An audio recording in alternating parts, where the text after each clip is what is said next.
Okay, today I have the privilege of hanging out with Chris Tasev. Hi, Chris. It's good to see you and your car here. Tell me, what is this car? Because not everyone's going to recognize what we're looking at. Well, it's a Grand Sport Tribute, 1963. All the Grand Sports were 63. So when they were building these tribute cars, that's kind of, some of them were titled that way, and some of them were, some of them were more current. But this was built, in my understanding, back in the day when they were building these replicas, and they weren't doing it with GM's permission. So a few of these were built. I'm not sure how many, but I was fortunate enough a few years ago to find one up here in northern Arizona. And my wife and I went up on Valentine's Day, and she fell in love with it too. So we picked it up and brought it home. Well, so my understanding is as we saw, the Cobra, Shelby Cobra, come to the top of the basically racing chain at the time, Chevy wanted to compete, so they decided they were going to build something faster, better, and decided to do these ultra light race cars. So they started the Grand Sport program of sorts. My understanding is they were going to build about 125 cars. When the corporate part of GM got wind of it, they built 5 and they shut them down. And so the 5 real cars in existence, of course, aren't being driven around. They're more museum pieces, which is great. But what I love about this car is it has the look, it handles, has the power, and I can drive it and enjoy it on the weekends without worrying about having a $7 million car out on the street. So, right. Yeah, it's great. That's $7 million today. You never know. Some might watch this video in 2 years from now, and it's even a lot more than that. Could be, yeah, with absolutely. The way things go. All right. Well, we have the hood up on this thing. Let's start right where we're looking at. Tell us about the engine and this what we have in the engine bay here. So it's a Merlin racing engine. It's a small block 400 that's been worked into a 421. My dyno sheet or paperwork says it's just under about 600 horsepower. The car weighs about 2,200 pounds, so it really moves nice and handles well. As far as the small block goes, it doesn't run too hot. Out here in Arizona, of course, and you got a couple of months that are a little bit warm, so it's either morning or night drives, but the rest of the time during the year it runs just fine. Yeah, Arizona is not completely easygoing when it comes to heat in cars. No, there's a couple months where it's 110 or 115, and she stays in the garage. So. Right. Is this now? Did you say, is this an aluminum block engine or is it a cast No, iron block? It's cast iron, aluminum heads. Okay. And again, this is the paperwork I have on it, so right. I haven't done a lot of research, but my understanding again is it's an aluminum racing, or I'm sorry, it's a Merlin racing block with aluminum heads. Okay. Got it. And small block 400, so it's been bored and stroked into a 421. Okay. And now, is this carbureted, fuel injection, or how is it? It's carbureted. Really? Okay. Yeah, it's got a Holly on it. Carburetor works great for me. It looks like at some point someone that had it before me had fuel injection on there, and then went back to the carburetor. I'm old school. I can tune my own stuff, so I've done fuel injection for people, and I don't mind it, but I prefer the carburetor for my hot rods. Right on. Now, what is the suspension like on this thing? It's all C4. So it's a tube chassis with Corvette C4 suspension, brakes, handles like a modern car does. It really does handle very nicely. And it's got a few other, special things like the aluminum radiator, some things that aren't the C4, but for the most part, I'd say basically the 63 Corvette on a C4 suspension. When they were racing, I guess they did that clear cover over the headlights like that? If you look some of them up, of course there's a whole bunch of them out there to see. Yep. Some of them had no covers on the headlights. Some of them had covers that were painted on the headlights. They're just different depending on, I guess, what they were racing. If they had lights on or if they had covers over them, but most of the replicas have this type of setup because it's more functional for the street. When you first drove this car, or maybe the second time you drove it, what kind of stuck out about this car to you when you drove it that just seemed quite unique? I've always liked the C2 Corvettes. The body style is just, it's just a great shape. And first time I saw a Grand Sport, I just fell in love with it. That they took such an amazing body style and then did that. So Ever since I was a kid, I fell in love with it. My wife and I were looking for a C2 Corvette, and that's when we stumbled across this Grand Sport. So it was just kind of, for me at least, the best of both worlds. Now, I got a very brief jab at the throttle riding over here, and it was pretty incredible how fast that thing jumped. It moves good. It's very light, has a tremendous amount of power, and what I really like about it is it's very predictable. It doesn't get away from you. Okay. You know, when your back tires are spinning, it doesn't try to come around the front, which is a great thing to have. That's really that's a good feature. It is, yes. It's very forgiving for what you have. Okay, and these are obviously functional side pipes. Yes. Gives a great sound. Now, do you know, is the body, is it, I mean, it's clearly recognizable, see, you know, the second generation Corvette. Do you know, is it the body modified, or is it wider, or anything different?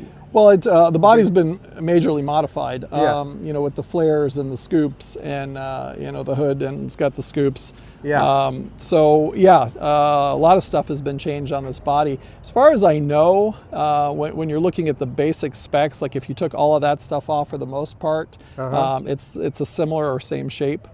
But yeah, I mean, it's hard to say. It's so much been added to it. Okay, one thing real quick, Chris, we see this little scoop kind of looking thing. Yep.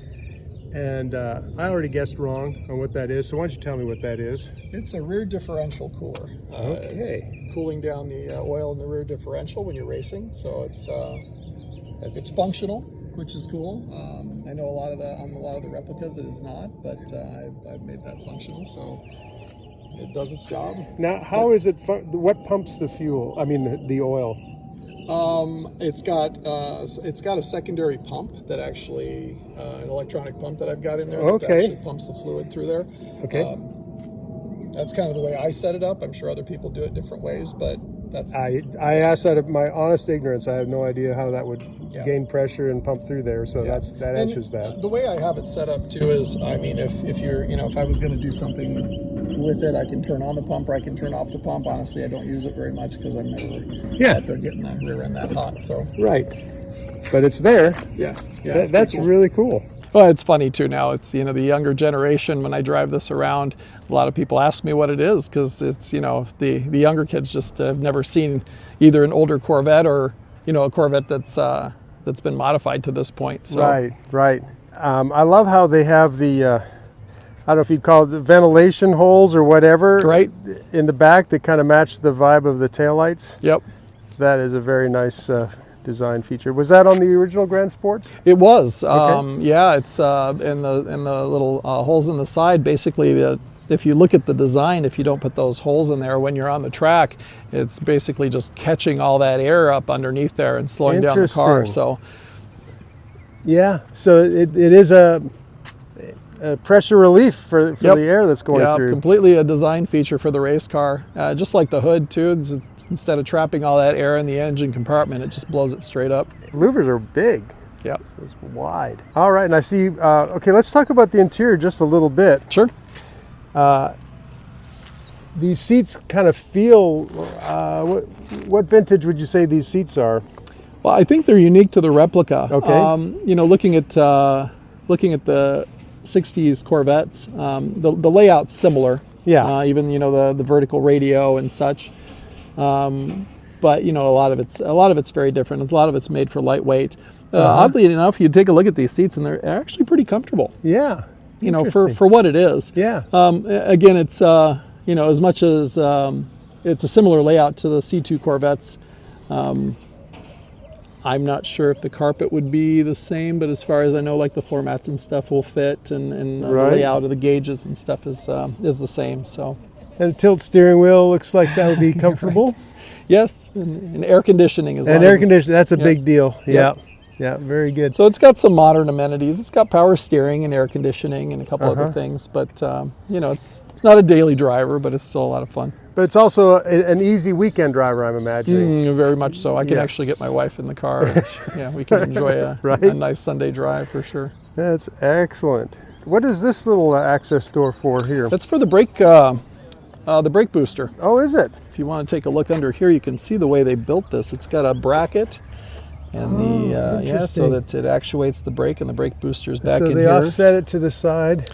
Yeah, there's just no space for it. Yeah.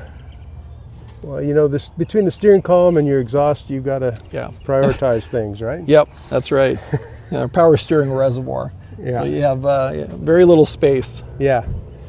Oh man. Well, they obviously thought it out. It's clearly. Yeah, it's a great kit. Clearly working out. And what years do you know? What years they were building these? As far as the kit goes? My understanding is probably late 90s, early 2000s is when these were being built. So this is probably about a 20-year-old kit. I've had it for 2 years, a little over 2 years. Okay, and you put a few miles on? Put a few miles on it, almost 1,000 miles since I've had it. Again, it's just a weekend driver, so we don't drive it around too much. Get a little more time, I'd like to put some more miles on it, but we'll get there. How hard is it to find one of these kits that are well put together? Well, there's some companies out there now that build them, and you can get them. They're quite pricey, and they're a more modern version. They're a lot of them are fuel injected, or they'll have modern drivetrains put in them, and the interiors are much more plush and comfortable, and air conditioning that works really well. Yep. Honestly, that's not my thing as much as this is, where this is more the feel of the true feel of the old '63 Corvette. Yeah, you're getting more replicating how that actual race car may have been. Right. It's in my understanding and in my opinion, that's this is as close as you're going to get to what those cars felt like back in that day without the price tag. I'm still fascinated by this hood. You know, looking straight on, you almost don't notice that there's that much going on for the louvers. Right. Yep. I mean, you see them, but it doesn't stick out that much. But then when you come off to the side and or obviously when the hood's up, you go, wow, they're letting the air out right there. Yep. Now under the back, we've got the battery and the fuel cell. Okay, and the fuel cell, it does fill from the side there, Yep. behind the passenger door. And great, you know, with a full tank and the battery back here, it's got good weight transfer. And there's, as you mentioned, it's lightweight. Look at that nice one hoop of tubing back here, and a little thin bit of fiberglass, it seems. I guess there's two fiberglass. That's about it. Yeah, wow. That's really cool.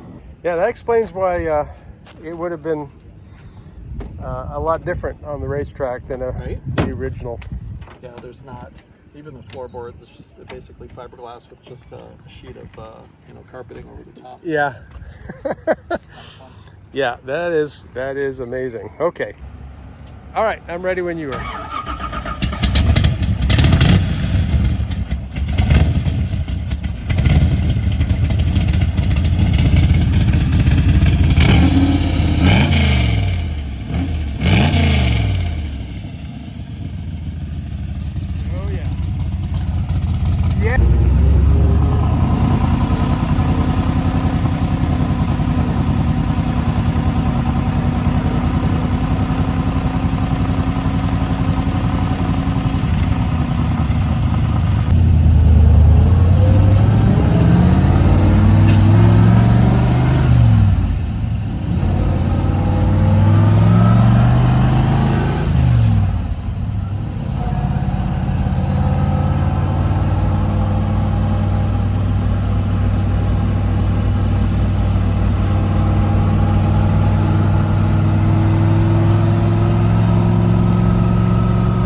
do that, my daughter just giggles all the time. She's like, that's great.